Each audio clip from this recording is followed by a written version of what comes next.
আমাদের সমাজেরই কিছু মানুষ এই ধর্মকে কাজে লাগিয়ে তারা মানুষদের মধ্যে বিভিন্নভাবে দাঙ্গা লাগিয়ে দেয়। এই ধর্মকে কাজে লাগিয়ে এই ধর্মকে রাজনীতির মধ্যে প্রবেশ করিয়ে বিভিন্নভাবে তাদের চাহিদাগুলোকে পূরণ করে নেয়। আজকের দিনে প্রত্যেকটা মানুষই ধর্মের দোহাই দিয়ে মানুষকে বোকা বানাচ্ছে। সে আসলে ধর্মের কিছুই জানে না। ধর্মকে কখনোই রাজনীতির মধ্যে প্রবেশ করা উচিত নয়। ধর্ম ধর্মের জায়গায়, রাজনীতি রাজনীতির জায়গায়। একজন রাষ্ট্রনায়ক সর্বদাই নিরপেক্ষ হবে, এটাই কৌটিল্যের অর্থশাস্ত্রে বলা হয়েছে। কিন্তু বর্তমান দিনে যদি লক্ষ্য করি তাহলে দেখা যাবে ধর্মকে কিভাবে রাজনীতির সঙ্গে অঙ্গাঙ্গিকভাবে মিশিয়ে দেওয়া হয়েছে।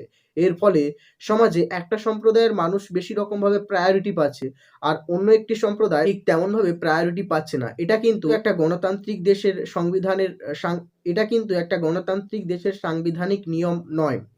কিন্তু বর্তমানকালে এই ঘটনাটি প্রায়শই ঘটে চলছে আমাদের দেশ কিংবা রাজ্যে। পৃথিবীর কোনো ধর্মগ্রন্থই ভুল নয়। পৃথিবীর কোনো ধর্মগ্রন্থই মানুষকে শোষণ করার কথা বলেনি। পৃথিবীর প্রত্যেকটি ধর্মগ্রন্থই ঠিক। কিন্তু সেই ধর্মগ্রন্থকে কাজে লাগিয়ে সমাজের কিছু মানুষ নিপীড়িত, অর্থনৈতিকভাবে পিছিয়ে থাকা মানুষদের ওপর শোষণ করে।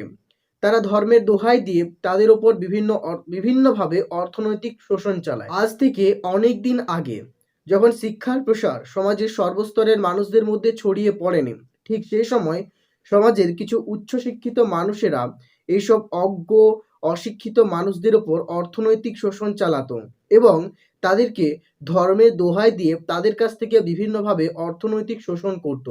এবং যেহেতু অশিক্ষিত মানুষ, তাই তারা ধর্মকে মনে প্রাণে মেনে চলতো, এবং যেহেতু ধর্মের দোহাই দিয়ে তারা কিছু অর্থনৈতিক শোষণ চালাতো, ধর্মকে যেহেতু তারা কঠোরভাবে মেনে চলতো, তাই তাদের এই দুর্বলতাটাকে কাজে লাগিয়ে সমাজের ওইসব মানুষেরা তাদের কাছ থেকে বিভিন্নভাবে অর্থনৈতিক শোষণ চালাতো এবং দিনের পর দিন এই শোষণটা বেড়েই চলছিল।